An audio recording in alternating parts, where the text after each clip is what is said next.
Hello everybody, welcome back. Got some good news in the beastie room today. Well, I hope it's good news. We are about to find out. We have got our avicularia, the common pink toe. Now, some of you guys would have remembered we paired this spider back on the 3rd of the 1st, so the 3rd of January. And we paired her again on the 24th of January, and we had an egg sac on the 19th of the 3rd, so the 19th of March. It is now the 17th of April, so we've just hit 30 days. Now, you would have remembered from previous videos that this girl hit around about 30 days and ate her egg sac. So I've decided this is not going to happen again. We're not having that. So we are going to take it away today. We've had a little look, she's still got it. We're going to take it away. So in the process of doing that, we're going to rehouse her as well, because as you regulars will know, I do like to rehouse my spiders once I've dealt with the egg sacs. So we're going to carry on with our normal bioactive system. And this is absolutely ideal for this particular spider. The Avics, all of the Avic family in fact, do like a fairly high humidity. But with that being said, they actually like a dry environment as well. And by that I mean the actual enclosure itself is dry, but the air humidity is nice and high. So it's a bit of a thing to get your head around, but keep it dry with an active humidity coming up through, which is why we use the clay balls and the bioactive system. So what we do is all you regulars will know, we're going to literally fill this up. This is just normal potting compost, nothing special, it's just cheap stuff. But what I do like is I like this fine stuff. You get a lot of the potting compost is quite heavy, chunky stuff. I don't like that. But this is nice and fine. And as you can see there, that is as moist as it needs to be. You see that just holds together, but crumbles away when you touch it. And that is more than enough moisture content for our requirements. Then we add some of our beastie material. As you can see from this is an entirely different thing again. And this is all leaf mulch. This is from mixed woodland, and this is what I collect myself. So it's got everything in it. That's all the nutrients and everything is in that. Absolutely lovely stuff. And it's free. It's even better. So right, that's what we're going to do. So we keep it nice and simple. We got our thing of goodies up here. So we've got our moss, we've got a few plants, we've got a lovely piece of bark here. This is off of a birch tree. Again, this is what I collect myself. And we don't do nothing with this. This is straight out of the wilds. We don't do nothing with it at all. There's no need to sterilise it or do anything. We actually want all of that good stuff in it. So what we're going to do is we're going to bury that in there like so. That's going to give our spider somewhere to hide away. She can get behind there, but still give us access behind so we can see what's going on at a later date. Now we've got our moss here. This is, again, this is wild caught stuff. Wild collected, I should say, not wild caught. We didn't have to chase it around. So we're going to plop a bit of that in there like so. And again, we don't do anything with this. Keep it natural, because it's the natural side of things that that we're after. So all the little isopods, the springtails, all the little creepy crawlies, we want to keep them, guys. I get a lot of people asking me, you know, oh, don't you worry about this and that and things being dangerous to your teas and all this sort of stuff. They're not going to damage your teas, trust me. They'll be fine. Now these again, I am terrible with plant names, so I'm not even going to try. But these are just normal household plants, just normal house plants. Anything that I like the look of. And it looks friendly, don't it? It don't look like it's going to kill our spider, so I'm pretty sure it'll be safe. So what we're going to do, we're going to place that in there. Plonk that in there like so.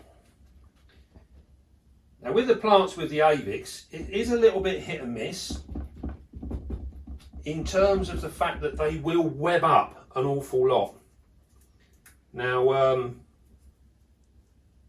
we have to just bear in mind. Now this particular plant is looking a little sad. I'm not actually sure this is actually going to come to anything, and this is because I overwatered it, so it's looking a bit rough. So yeah, I'm thinking to myself, shall we even bother? But we're going to give it a go. Anything's worth a try, isn't it? So what we're going to do, we're going to put that in there, and we'll put that in there like so. We'll give it a good water just to settle it in, but it will drain away nicely. It might work, it might not. And by the way, I've actually got a label for that one. That is a Pepper Bangrona Mini. Well, I never. Peperomia Hybrid. There you go. I don't know what it means either. Right then, we're going to have a little bit of extra on. I think, we don't really want to cover our plant up, do we? That way, or maybe that way. Actually,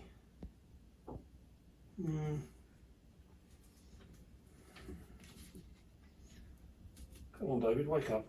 What are we going to do? There we go. We'll put that in there like so. Maybe this can go in here, like so. Just snip the top off, so that fits in there. Just gives that little back a bit of cover. Right then, I think that looks cool. Don't forget we want our water dish. The magical hot glue gun. There we go.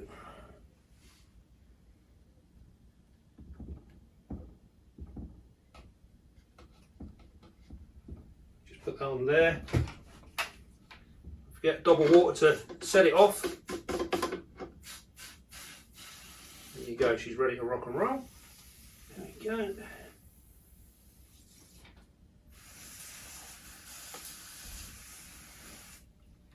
Right then, and that is it. Nice and simple. Now what we have got here is we get a lot of isopods in with our bark, especially when there's moss on rotting wood. You get all sorts of creepy crawlies in there, and in here as well. They'll all be living in amongst this. They'll be underneath this moss, and of an evening you'll see them all come out, and there'll be all manner of things in there. And one of the other things that always surprises me in the room is certain tanks I don't put any springtails in the tanks, and yet give it a month or so of the tank being up and running and we will normally find springtails in there, which suggests that they actually come out of one tank and move around the room into another tank, although you never ever see them. This is really quite strange. Bearing in mind that all of my shelves are black, springtails are like white, and you would imagine you would see them creeping along the black surfaces. I never do see them. So they're obviously very, very mobile. What we're going to do with this one, because the Avics can be a little on the messy side, we are actually going to add a few extras to this. We're literally just going to pour a few in. That's all it takes, not very many at all. In this setup they will become very, very prolific. Right. We're in for that. So what we're going to do now, we're going to catch our lovely Avic. Now then, I know some of you have been panicking because this has been sitting on the corner. we're very, very aware of it. As you can see, it don't go anywhere. Very safe. Right then, let's see what we got, shall we? If you'd like to come over here and have a look, you should see that our lovely female is sitting on a lovely, lovely big egg case.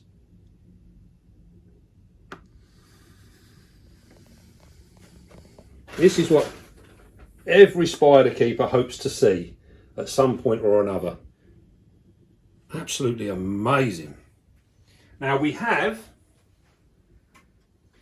in anticipation, we have our nursery pot all ready.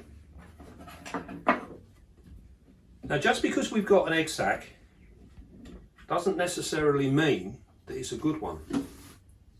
Now as we see there, it does in fact look really promising and it looks really, really healthy, but it doesn't necessarily mean that it is. So we're never sure until we actually open it. So what we're going to do now, we are going to peel this back.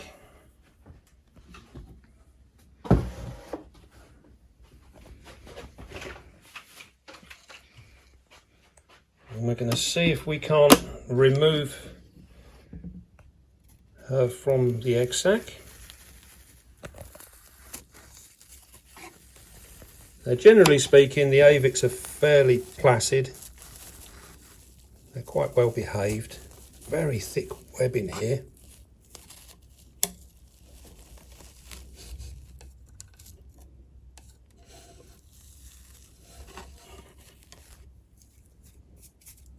There we go.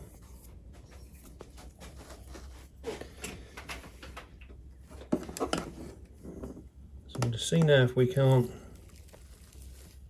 I might actually see if we can walk her off of the egg sac rather than trying to take the egg sac away. We're going to see if we can't just get her to walk away. So nice and gently. See how she arches her body? She's trying to protect it and hang on to it at the same time. And what I'm trying to do now is get my paintbrush underneath. As you can see, her fangs are nowhere near the egg sac. And all we're doing, she's trying to hold on. And she's not going to let go. It's okay.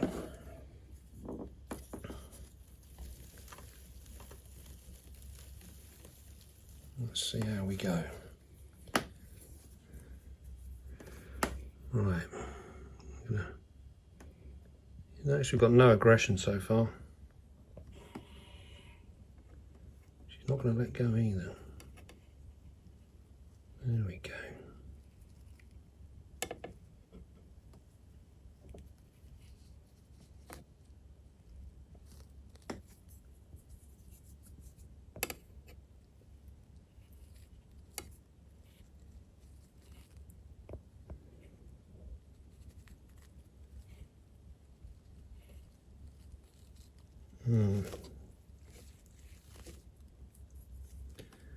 That feels very, very light.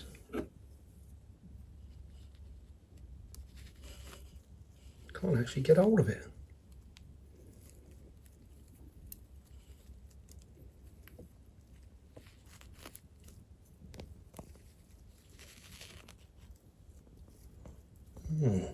That feels very, very light. Right then, so now we've successfully taken that away. We can see there that she's still in absolutely lovely condition. What we're going to do now is we're going to try and get her to go into the box.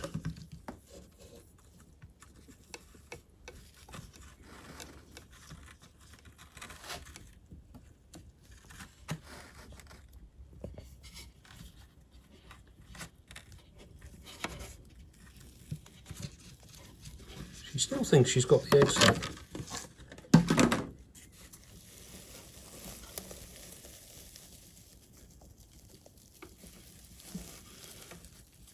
Come on.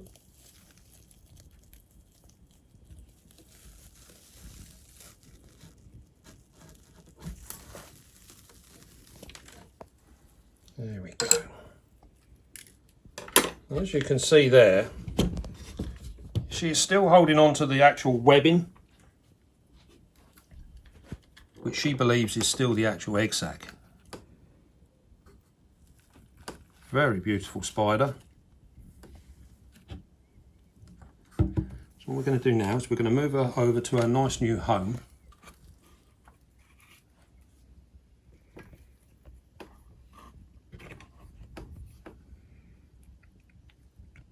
There we go. See how she's holding on with her back legs? She's not entirely given up.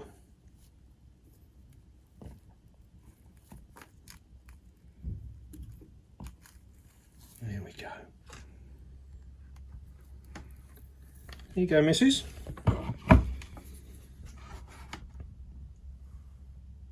Now you can see now she's actually lost a little bit of conditioning in her abdomen. This girl was very, very plump when we paired her. And if you look back in the old video, she had a huge abdomen.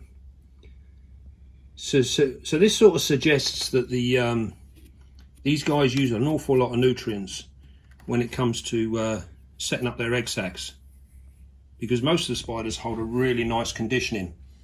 These seem to lose it a lot, which might also point to the fact that while she ate her last egg sac, maybe she just hit that point of I need sustenance more than I need babies, and she went off and ate them. And it looks like we've managed to get this one nice and early. So that's her rehoused, and we'll give her 24 hours or so to settle down, and then we'll feed her. But we'll give her a little bit of time to settle down first. I don't like feeding them straight away. What we're going to do now, oh, this does actually, let's come in and have a look. As you can see, this is very, very loose, but it's got nice colour and it feels nice and damp. So what we're going to do, we're going to pull this apart. Fingers crossed, guys. Let's hope we've got something interesting. As you see, the outer coating is very, very thick, very, very strong. And as you break down into the layers, it gets a little bit finer.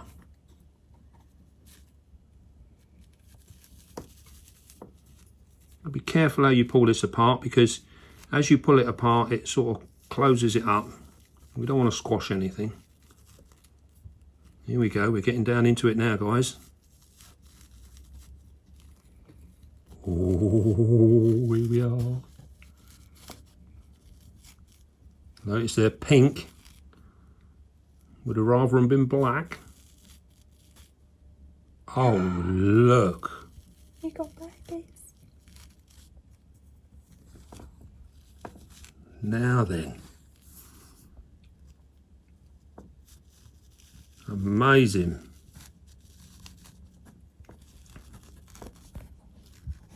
I've got such rough fingers. These are sticking to me. Well, look at that. We have eggs with legs. And I do believe we have got this just in time, because these are looking rather dry. They look quite shiny in the camera. Oh yeah, but they're very dry. Normally you'll see them, when we get them normally at this stage, with eggs with legs, they're normally very, very vibrant. Even at this colour, they look very vibrant. These guys look quite dry. And this is something we've been suffering with the Avics. We seem to lose the sacs because they dry out, and I can't work out why this is. I'm struggling with it a little bit. This is absolutely fantastic news. I am chuffed to bits. Really, really chuffed. Really, really cool. So what we're going to do now, you can have one last look at these, and then camera lady is going to count these up for us, and we are going to move them over to our nursery pot, and we'll run through that and we'll show you what we do there. So yeah, have one more last look at these. I think they're just absolutely, what an amazing shot. They look beautiful like that. And by the way, guys, just to let you know, I am not allowed to count the babies. This is camera lady's job, and she's put her foot down, and I am nowhere near allowed to touch these little babies. I've done my bit. This is her job now, so I've been told. Always has been. Yeah. Yes, yes. Right then, so bear with us, guys. Camera lady's going to count these all up, and we will be back in just a jiffy, and we'll give you the numbers, and we'll show you what we do with the nursery pot. See you soon. I'm so happy.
Well then guys, that didn't take very long at all.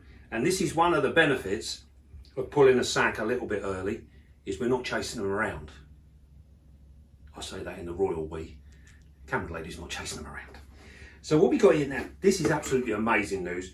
We have counted 111. So I am absolutely chuffed to bits with these. The last couple of times have not worked out well for us. So to get them this time, absolutely perfect. Now we pulled these at 30 days. Temperature wise, they've been around the 80 degrees mark, 82 sometimes. And it seems to have done them really, really well. And you'll notice with them, there's a huge difference in sizes between some of these. These are like N1s now, but these are, you'll see some of them are huge. Some of them are massive, massive abdomens on them, and others are tiny. Now this is an interesting thing, that is this part and parcel of the natural selection that we see within spiders? Because in the wild state, not all of these, when they mature into slings, not all of these are going to reach maturity by any means. There is a massive mortality rate in spiders. So a huge percentage of them will actually die off or become prey and food to other things, namely other spiders.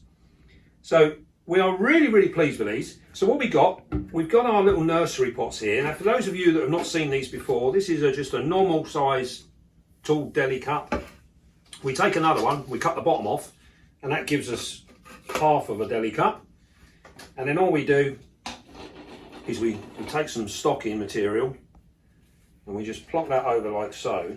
Fill this with water, and then in we go like so. And that gives us our nursery. It's that simple. Very, very cost effective, nice and cheap. Now, a little tip that I do with these, when in anticipation of a sack, so like I knew we were going to pull this sack today, yesterday I put the water in my nursery pot, and that's been sitting in here for the last 24 hours. Now, as you can see, there is no condensation within here. And that is because the water is now at room temperature within this room. Now, I've had it mentioned before, people have mentioned to me that they get a lot of humidity within this part. That is not a problem, provided the actual area in the top, in the nursery part, excuse me, providing the nursery part is actually dry. By that I mean the stocking is dry. There's no ventilation in the lid, so this is a sealed unit to all intents and purposes, and this will give me 100% humidity within this pot without them being wet, and this is what they need. So what we're going to do, that's the old egg sack. We've got our pot, it's all ready, and what we're going to do is very, very simple. I don't handle these at all if I can help it. So what we do, we got them on a nice bit of damp tissue. As you can see, they're fairly strong. And all we're going to do now is we're going to take the whole lot into our nursery pot, and we're just gently going to tip them in. Nice and gently. This is no more than what she would have done when she was rotating the spiders in the egg sac. So we literally just take them like so. Nice and gently. 111. That's amazing.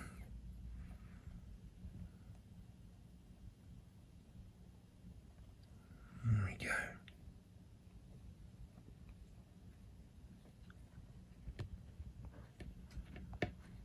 Come on, little guys, join your friends.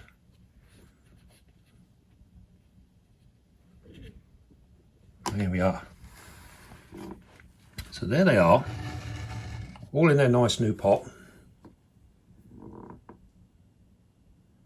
Now these guys will stay in here now right the way through until they molt into slings. So they're going to be a couple of weeks yet. And we'll keep the lid on, and this will keep them in the perfect environment.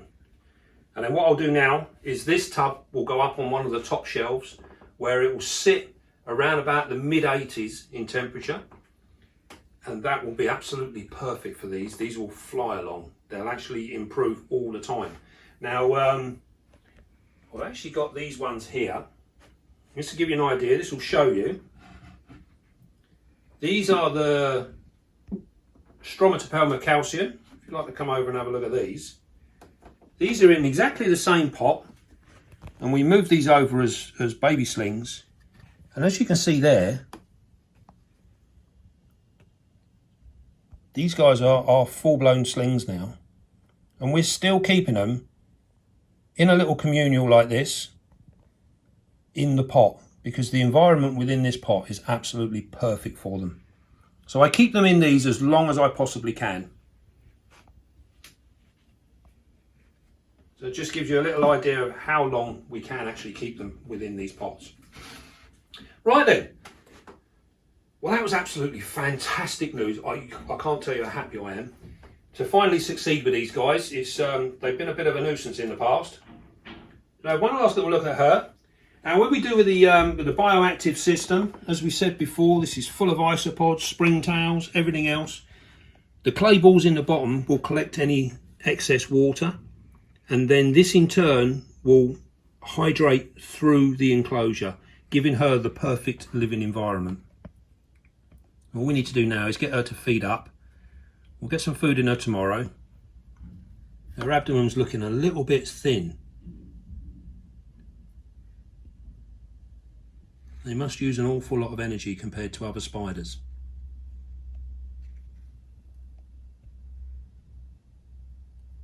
So we've got the plants in there, and as we said earlier on, it's a little bit hit and miss with the Avics with plants because they are quite heavy webbers, and we might find that she just webs that all up and it's a bit of a waste of time. We don't want you going anywhere just yet, my dear. You stay there. So the common pink toe, these guys are from South America. Temperature wise, we keep them in the high 70s to mid 80s. They do like a humid environment, but like we said before, this is humid, not wet. So we'll just get her to go back indoors. There you go. Food wise, these girls will take on adult roaches, adult dubias, and I feed these probably once a week when they're in this sort of condition, and then as her body improves and we get a greater amount of conditioning in her abdomen, we'll slow the food down a little bit, and then she'll go to perhaps once every fortnight, or maybe keep her on weekly feeds but feed her red runners instead, a smaller item, and this will do them really, really well. They're a very basic spider to keep, very easy to keep, ideal beginner spiders. Once you can get the gist of the humidity and keep their environment right, they are really, really super spiders to keep. And as you can see here, you can have a nice pretty enclosure with a pretty spider. And they're out an awful lot. They do come out a lot. So you'll see plenty of them. So if you want a nice friendly spider, as we say, a very cute little spider, your Avics are one of the things to go for. Very simple, very easy to keep. Right then. Well, I hope you're as happy with this as I am, because I'm absolutely chuffed to bits. And until next time, don't forget, be calm, be gentle, and love your spiders. I'll see you soon, guys.